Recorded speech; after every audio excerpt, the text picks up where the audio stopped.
What's up, guys? Welcome to another episode of NHBWR, No Holds Barred Wrestling Radio Podcast. I'm your host, Kyle. I got my co-host, Brandon, with me. Hey, yo. We don't have no cell, Phil. Unfortunately, it's his bedtime. Yes, Phil, if you're listening to this, it's your bedtime and you have to go to work tomorrow. Yeah, boo-hoo. I do, too. You don't hear me complaining. I'm not being a no-cell. You're being a no-cell. You're not here. Whatever. We got Brandon here, guys. Doing a Royal Rumble review.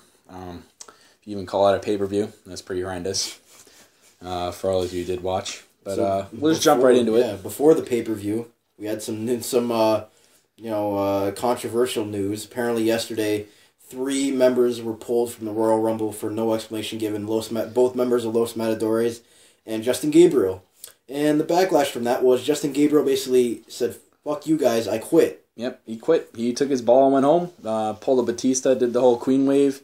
Said, you know what, bye-bye WWE, fuck you for not putting me in the Rumble. I mean, it wasn't like he expected to do anything good in the Rumble. Yeah, you know what, this Rumble, I'd rather have seen Justin Gabriel than a lot of people in it this year.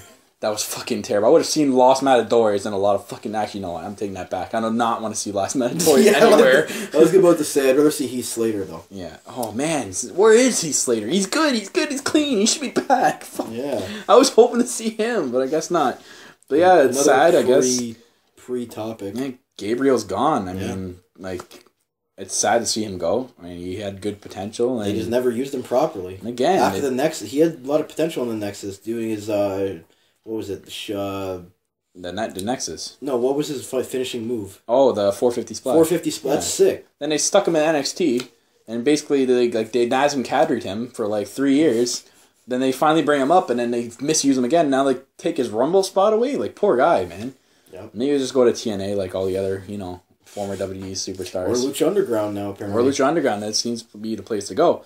Anyways, guys, we're getting a little bit off topic here. Let's jump right into the Rumble. No, we got one other topic before the Rumble. Oh, my bad. The WWE's homepage. Oh, okay, yeah. If you guys tuned into the homepage, if you ever go to www.com, because I hardly go there anymore, for various reasons, the front homepage showed The Rock, and it said that Rock was in Philly, and it's basically teasing that he'd be at the Royal Rumble, which, if any of you guys watched the pay-per-view, then you'd find out why, and then, if not, just tune into the end of this podcast, and we'll tell you why. Yeah. But, yeah. That's the awesome truth right there. That's something I never thought WWE would do, was tease someone like that. Because they didn't tease when he returned to Brooklyn, and that went over pretty well. They should have just not teased him. Yeah, that would have made the ending better than it was. Yeah. But anyway, we're jumping too far ahead here. Let's just jump right into the beginning. We had the Outlaws against the Ascension, which is fucking terrible. Of course, everyone saw the Outlaws getting jobbed. Poor Road Dogg can barely wrestle. God, and Billy Gunn's in the best shape of his life, and he wants to wrestle so bad, but he gets held back by fucking Road Dogg. That God, man, it seems like every time New Age Outlaws come back, Billy Gunn's in better shape than he was before that. He's trying so hard, but they keep getting jobbed because they have to put over wrestlers because they're old. And Road Dogg's just awful. Oh God, he just does his little shuck and jive moves, and then he's done. He gets his ass pummeled. And we had the Ascension win that one. And then poor Billy Gunn ends up getting the worst out of it because he's always the one that has to take the finisher. Fucking Road Dogg would die. Road Dogg wouldn't die if they got that finisher taken on him. It'd be stretchers and everything. God. Real stretchers. Real stretchers, not the fake standby ambulance people. They're standby. Anyways, we'll move away from that because that was terrible.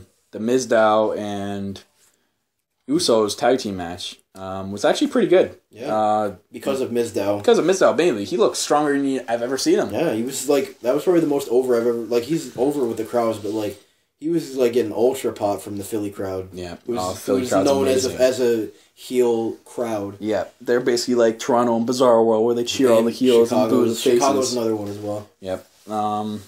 But yeah, other than that, it was a great match. There were some points where it looked like Mizdow was actually going to pick up the victory. He actually hit the skull-crushing finale, but then he wasn't the legal man, so he had to get out. Yeah, which and then it gave Miz enough time to roll him up. I did pick the Usos in this because I didn't see Mizdow, getting the titles back anytime soon. Yep. It's still a pretty good match. Yeah, too bad for the moneymaker, though. Anyways, moving on, guys. We had the Divas match. Your girl Paige.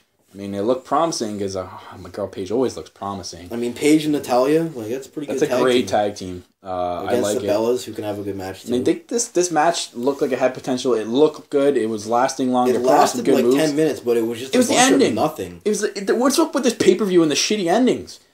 For, like the Divas match had the worst ending I've ever seen. Literally, I've ever seen. It was literally not even a good punch to Natalya, and she went down because Paige got pulled out of the ring, and she had no one to tag, and she gets one punched. It wasn't even like a Big Show knockout punch, just a punch, and then pin 1, 2, 3.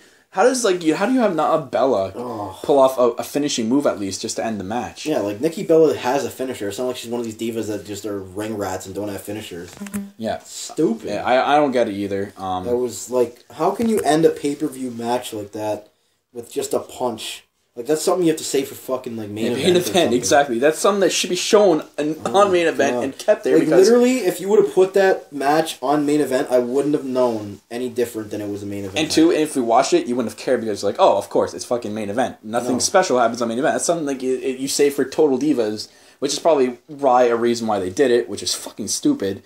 But you save that shit for main event. It's not like a pay-per-view that people love to watch. And the Philly crowd got there. Like, money's not worth it. I'm going to tell you that they got ripped. They got fleeced tonight. They got ripped hard. But other than that was shitty. Unfortunately, my girl Paige didn't win. I was really hoping. At least she wasn't the one that got one punch. That's good. Yeah. That's actually a good point. Fuck Natalya. Even though I'd love to see her team with Paige. I just said more of a Paige girl than anyone else. She just overpowering. Anyway, I'm getting lost here. Lost in her beauty. Next, we got to go into the title match. The Brock Lesnar title retain. Yes, Brock Lesnar retains his title after a sick match. I think this was the match of the night. For this match, this card would have been completely. This match should have been the main event. I thought it was at first going to be the main event, but it ends up being it should have been the other way around because the fucking Royal Rumble was terrible. This match was highlight of the night in my books. Rollins pulled off one of the sickest moves that we were all of us goons here. We were all fucking mind-boggled at the move that Rollins put, the fucking Phoenix Splash. That was unbelievable. That's probably the sickest move I've ever seen. That's probably something they could have ended the match and had Rollins win the title with. That's like a super finisher. Yeah, that's something like a WrestleMania moment they could have saved that for, but we got to see it the Rumble. When Lesnar did the... what did he do? The Shooting Star Press against Kurt. WrestleMania 19, where he fucking broke his neck. But anyways, that was actually a sick move. The 3 FUs. 3 FUs in a row by John Cena. To Brock Lesnar. Brock Lesnar, how he sweating profusely. He was sweating like he just spent 8 hours in the gym. Like, Jesus Christ, Lesnar just can't keep up. And then that led to him having a 10-minute break on a stretcher spot. Yeah, because Rollins did a drop off the top rope and onto the table, through the table. Spanish announce table. We got to correct it, like always, because they always get Jude out of that. So Lesnar had his little 10-minute spot outside the ring. John Cena and Rollins kicked the shit out of each other in the ring. Lesnar comes in, wins the match, retains the title. Lesnar looked dominant as shit throughout this entire match, like he's usually been doing. So the only way Seth Rollins got offense on him was when he used the briefcase to hit him in the face like 3 times. Basically, yeah. And then this is a good way, I guess, to bring Brock Lesnar, toughen him up before WrestleMania to make him look good as a champion as well. Yeah. More for Paul Heyman to talk about now and prove to the authority that Brock Lesnar is the solution. So it's interesting to see. Maybe we'll see like Brock Lesnar face Sting at Fastlane, which is something they can give us fans after a shitty pay-per-view we just watched. I think Sting would get killed. I think it would be like Undertaker again, like he'd be out for another year. Yeah, I guess so, and they're probably saving Sting for that one last match. I guarantee you Brock Lesnar won't even wrestle at Fastlane. Like, I can almost guarantee No, he'll skip out on that. He'll skip it. You're the one sitting in the back watching, but eating his grapes. They're gonna have a great tag team match, like it's predicted as the main event. Yeah. or like Brock Lesnar in like a press box at that pay-per-view. No, he's gonna have a promo via satellite. Via satellite. It won't even be live. God, it's terrible. He'll tape it tomorrow when he's at Raw. God, fucking garbage, man. Speaking of garbage, we're moving right here to the garbage event. Not the main garbage. Not the main event. It's the garbage event because it was the shittiest. The only thing good about this Royal Rumble match was the 3 surprise entrants. That was it. Other than that, it was shit. The last 4 competitors, terrible. Kane, Big Show, Reigns, and Ambrose. Like, why are Big Show and Kane in the final 4 of a Royal Rumble in 2015? This is something I expect from 2001. Yeah, like some back then where they're relevant. Not now where they're sort of relevant, but not relevant enough to be in the final 4 of the Royal Rumble. Like, God. Does WWE know, like, Vince, do you know what you're doing anymore? Like, do you realize that you're not listening to the fucking fans? This is not what we want. You wouldn't have Big Show and Kane in the Final Four. No, actually, Final Three. You had Daniel Bryan eliminated halfway through. What the fuck is that? Well, Daniel Bryan was eliminated before number 20 came out. That was fucking... Oh my god, that was terrible. The reaction to that was almost like Undertaker having a streak broken. It was like ridiculous. Yeah. People were stunned for like 2 minutes, and they started chanting bullshit. And they booed everyone else. Everyone else that came out, they just booed everyone. Except for the surprise entrance. They just booed everyone. And Dean Ambrose. But the Kofi Kingston being saved from elimination spot was very, I don't know, terrible this year compared to everything else he's done. That was just like, very lackluster compared to the ones he's done before. Like when you saw the Rosebuds come out with Adam Rose, you kind of already expected it. You're like, oh, watch, Kofi Kingston's gonna get caught by the Rosebuds. Yeah. And sure enough, he gets eliminated right after, just like every year. And then Curtis Axel, he got his spot in the Royal Rumble. We were actually pretty happy that we saw him in the Royal Rumble. And then, we didn't actually see him. We saw him on the entrance stage, and then he got the shit kicked out of him by Eric Rowan, who then I guess took his spot. And they had like a little Wyatt Gay, technically jerk circle reunion in the ring. Technically, Curtis Axel won the Royal Rumble. He was never eliminated. Never eliminated. He was the only one except for Roman Reigns. He's the only one never eliminated. But I knew like people thought like Roman Reigns was gonna win it, but they almost built this match in a way that Roman Reigns wasn't, but then they ended up doing it anyways, and of course he's going to get booed. Of course he's going to get fucking booed. The whole crowd fucking hated it because they didn't want Roman Reigns to win it. It was so predictable that we thought maybe it was too predictable that they were actually going to do something different, but no. Yeah, this crowd was definitely the smartest crowd I've ever seen. Thank God they got this and Memphis didn't get it. They would have been like, yay, hooray! Oh my God, I love Roman Reigns. He's so good. No, it's fucking stupid. As Ryback would say, stupid. Stupid. Oh my god, I can't... Like, Daniel Bryan, how does Daniel Bryan not win the Royal Rumble? It sets up perfectly that Daniel Bryan should have won this Royal Rumble because you had him win it last year. Oh no, you had Daniel Bryan win the title at WrestleMania last year, and he was supposed to have his year in 2014 with the titles, but because of injury, and it's not really his fault, he couldn't have that year. So it only makes sense to have him win this Royal Rumble, which the crowd wanted to see.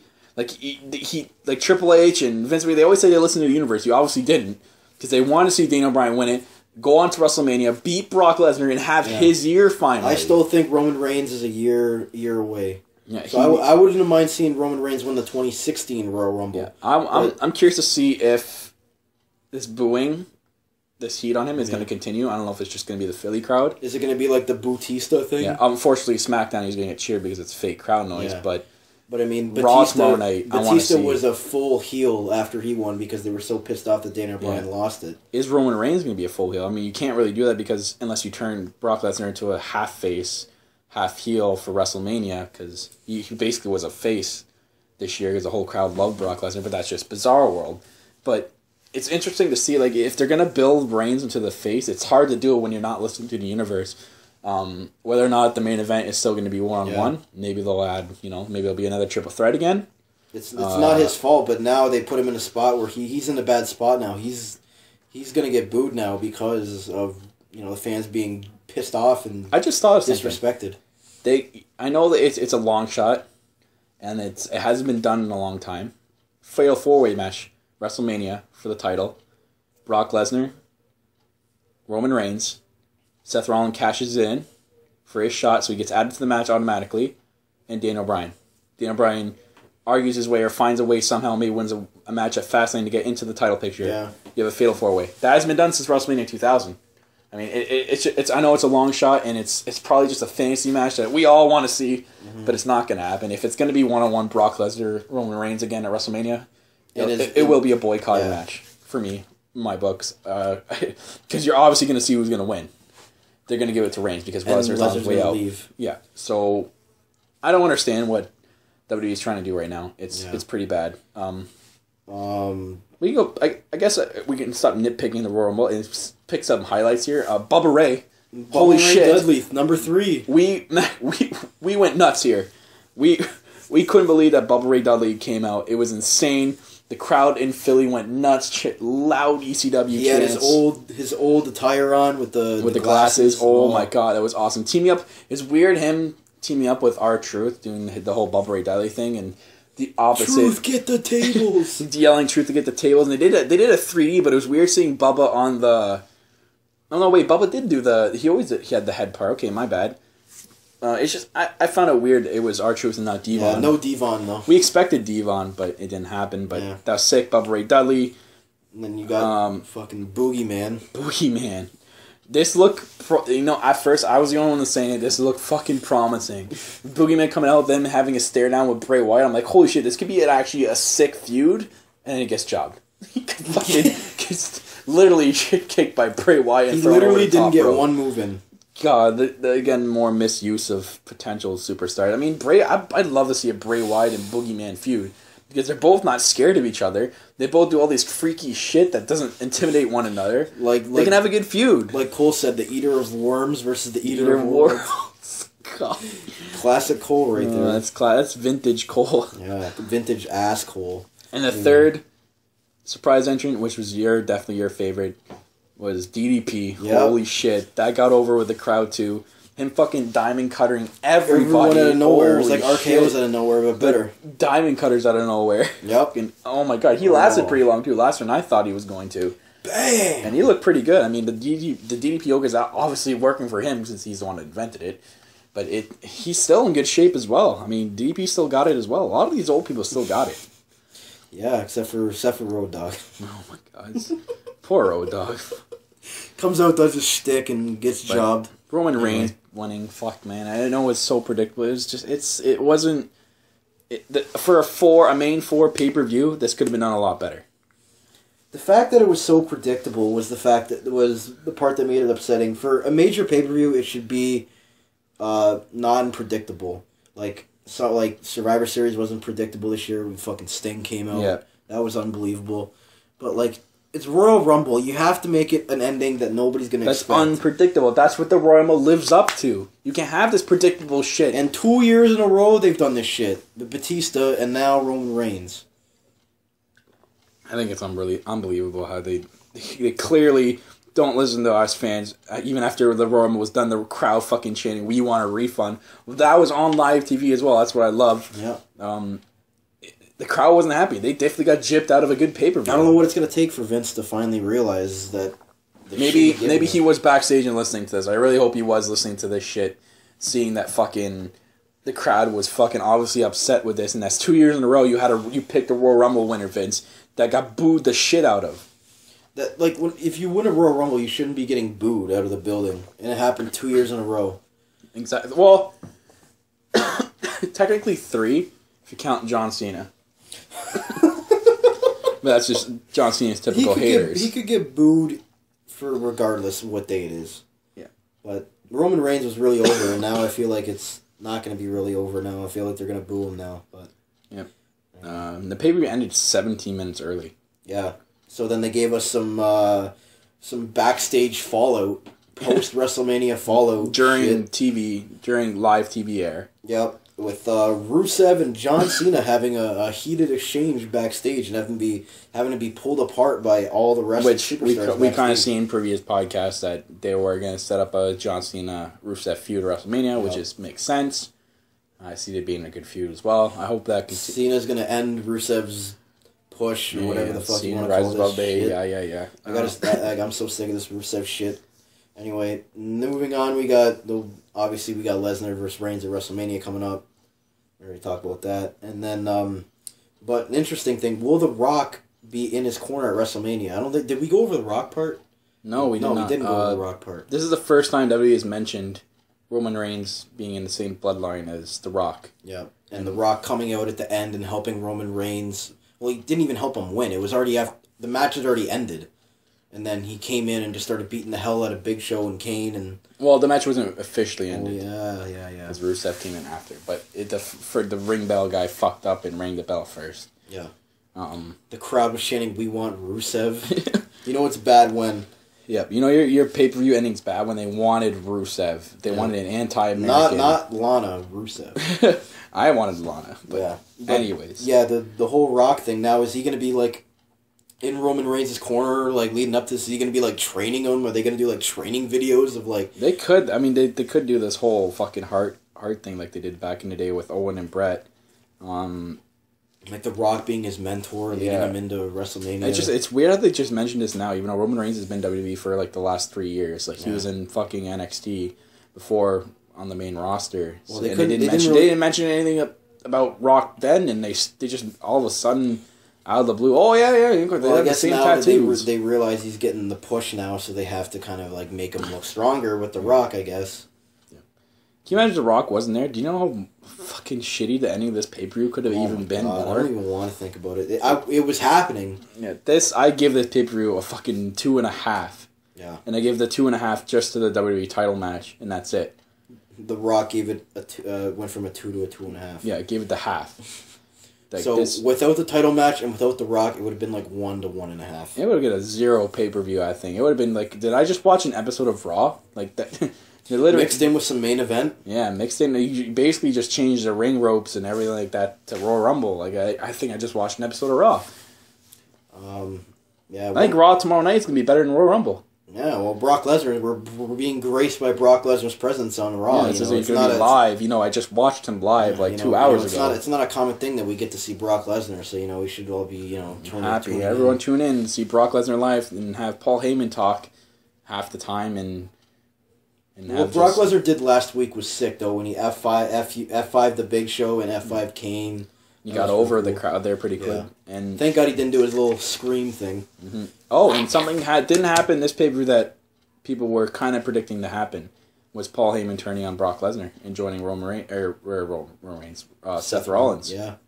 Maybe they'll do that at Royal Rumble or Fastlane. Or WrestleMania. Send Brock Lesnar out. Yeah, send Brock Lesnar out with Seth Rollins cashing it in on him. Yeah. Oh, man. They have some potential to do this. But as WWE, we don't want to get ahead of ourselves because they could come up with the fucking worst ending possible. Yep. They will find it. Yep. They will find the worst way. As they just did the last 2 years, the Royal Rumble, they just did. They will find a way to absolutely make every fan miserable. Shatter our dreams. Like we said in the pre-show podcast, well, not pre-show, but like a week ago, about, we wanted to do a happy review for this, but they pretty much left us no other choice but to rip this pay-per-view a new asshole more than he already was. One thing, I guess, positive, it wasn't even from this pay-per-view, it was from Raw. Sting coming out and basically screwing up the Authorities' plans once again, and then basically hinting a Sting versus Triple H match. Coming out and pointing straight at Triple H, hinting that, you know what, he's going to fucking...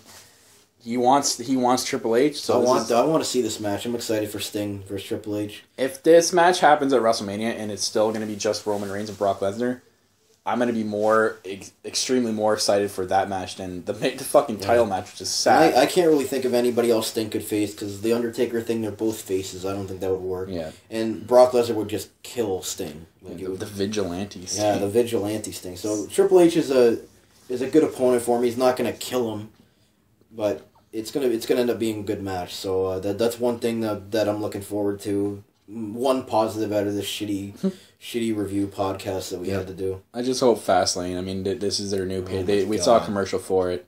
I just hope Fastlane, this new pay-per-view, is not a bust. I hope it's not an Over the Limit 2.0. Yeah, I just hope it's not really a bust. And considering it's going to have the worst crowd. Memphis, Tennessee, boys, get ready.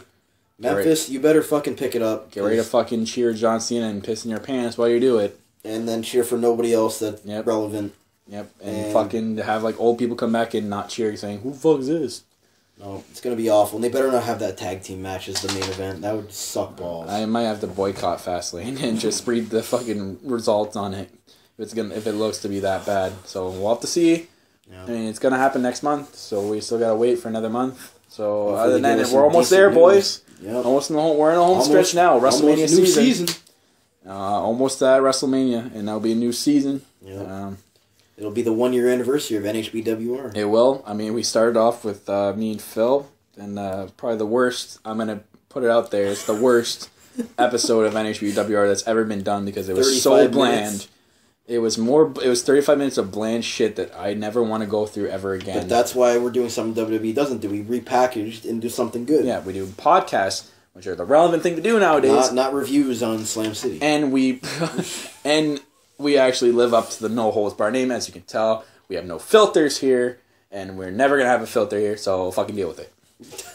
That's all I got to say about that. Yep. It's better than perfect. It's way better than fucking perfect. Can't wait for Curtis Axel's tweets, Yep. I never got eliminated. Yeah. I can't wait to read those too. Yeah. Other than that, guys, that's pretty much it. This wraps up the shitty Rumble, 2015. And 2016, you better pick it the fuck up. Yeah, you got a whole year to get there. Whole year to fucking you up even more. Come on, Vince, get back in the blackboard. Yeah, stop making Roman Reigns promos. Yeah. Oh my God, stop writing his material, please. It's fucking garbage. Anyways, guys, I'm your host, Kyle. That's my co-host, Brandon, right over there. See you later. No self-ill. He's at home sleeping again. You know, I clench up to his teddy bear, and I get to work tomorrow. I can't do a podcast.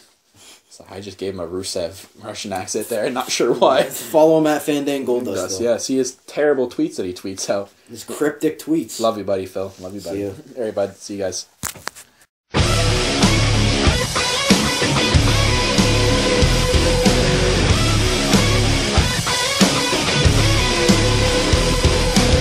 I'm not down with your bad intentions. I'm not down with your company.